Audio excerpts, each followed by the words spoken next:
आखिरकार साथियों T20 world cup 2026 का आगाज भारत का जीत के साथ हुआ। जय हिंद साथियों, नमस्कार। मैं हूं आपका दोस्त ललित व्यास पांडे। साथियों, कल रात को हुए मुकाबले में जो T20 वर्ल्ड कप 2026 का भारत का पहला मुकाबला यूएसए के साथ था, भारत ने वो मुकाबला 29 रनों से जीत लिया है। इस पूरे मैच में पूरा मिलाजुला वातावरण रहा। जिस प्रकार से डोमिनेशन दिखाई देना चाहिए था भारतीय टीम का, वो डोमिनेशन दिखाई नहीं दिया। बीते 2-3-4 महीनों से जो माहौल क्रिएट किया था भारतीय बैटर्स ने पूरी तरह से एक्सपोज होते दिखाई दिए। हालांकि टूर्नामेंट की शुरुआत में इस प्रकार का एक्सपोज होना सतर्कता ले आता है। इस प्रकार का प्रदर्शन अपने आप को सोचने पर मजबूर करता है। कुल मिलाकर के भारतीय स्टार्स, चाहे वो अपने ईशान किशन हो, चाहे वो अपने अभिषेक शर्मा हो, चाहे वो तिलक वर्मा हो, चाहे वो रिंकू सिंह हो, जितने भी प्लेयर्स थे उन तमाम प्लेयर्स को एक बार फिर सोचने पर मजबूर होना पड़ेगा। टूर्नामेंट आगे बढ़ेगा तो इनकी जो लापरवाही है उस लापरवाही पर ये काम करेंगे और आगे चल करके इनका परफॉर्मेंस बहुत बढ़िया होगा। नाक बचाई एक बार फिर हमारे सूर्या भाऊ ने।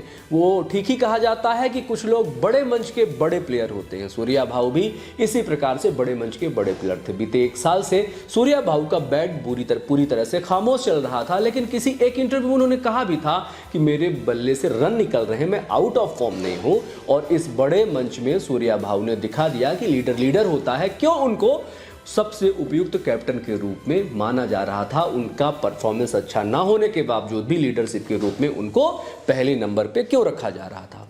जब पूरी तरह से हमारा बैटिंग ऑर्डर एक्सपोज हो गया था, उस समय पर मोर्चा संभाला हमारे सेना नायक, हमारे सेनापति सूर्य कुमार यादव ने। क्यों ना आखिर ये मोर्चा संभाले, आखिर ये सेनापति तैयार भी तो उस महान सेनापति का ही तैयार किया हुआ है जिसका नाम हिटमैन रोहित शर्मा होता है। रोहित शर्मा भी बड़े मंच के बड़े प्लेयर होते थे और अकेले ही फ्रंट फुट से आकर के मोर्चा संभालते थे और उसके बाद हमारे बाकी रणबांकुरे उनके साथ हो जाते थे और फिर हमें 2024 में वो वर्ल्ड चैंपियन बनाते हैं। उन्हीं के नक्शे कदम पर चलते हुए हमारे सूर्या भाऊ ने भी मोर्चा संभाला। हालांकि जीवनदान उनको मिला, लेकिन उस जीवनदान का उन्होंने भरपूर लाभ उठाया और करीब 48 गेंदों में 89 रन की जो उनकी चिर परिचित अंदाज में 50 आई है, हाफ सेंचुरी आई है। ये बैक टू बैक लगातार दूसरी अंतर्राष्ट्रीय हाफ सेंचुरी है और ये दस्तक है कि बीते 1 साल से जो बल्ला खामोश था पूरे टूर्नामेंट में वो जलवा बिखेरने वाला है।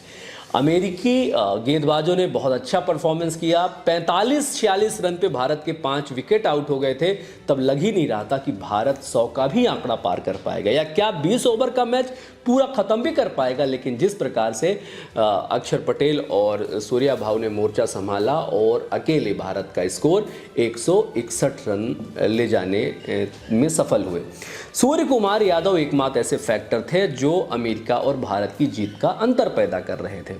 उसके बाद बारी आती है गेंदबाजों की और गेंदबाजों ने दूसरे ही ओवर से अपना जलवा बिखेरना शुरू कर दिया और हमारे डीएसपी साहब जिनकी किस्मत रंग लाई, राणा जी जो हमारे एक ऑलराउंडर थे, राणा बाहर होते हैं और चोट के कारण राणा बाहर होते हैं क्योंकि कभी वर्ल्ड कप स्क्वाड में थे ही नहीं अपने सिराज जी।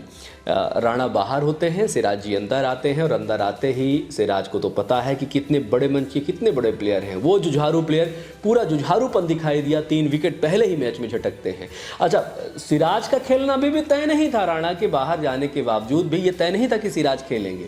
बुमराह साहब बुखार से पीड़ित हो जाते हैं।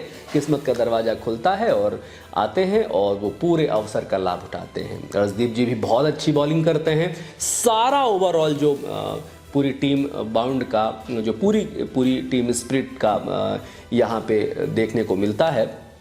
सबका सहयोग, सब लोग मिल करके जो जिस फील्ड में रहता है, चाहे वो बॉलिंग हो, चाहे वो फील्डिंग हो, चाहे वो बैटिंग हो, अपना परफॉर्म करते हैं। यहाँ पर थोड़ा सा बैटिंग एक्सपोज हुई है जिस पर काम करना है। आगे का टूर्नामेंट बहुत बढ़िया होने वाला है। फिलहाल आगाज जीत के साथ हुआ है, बधाई देना बनता है। बहुत बहुत बधाई टीम इंडिया, और उम्मीद करते हैं कि एक बार फिर जो ट्रॉफी घर में थी वो घर में ही रहेगी। और सूर्या भाऊ, आपकी पूरी टीम को बहुत बहुत शुभकामनाएं। हम पूरे भारतीयों को बहुत बहुत शुभकामनाएं, क्रिकेट प्रेमियों को बहुत बहुत शुभकामनाएं। जय हिंद, जय भारत, वंदे मातरम। ख्याल रखिए अपना।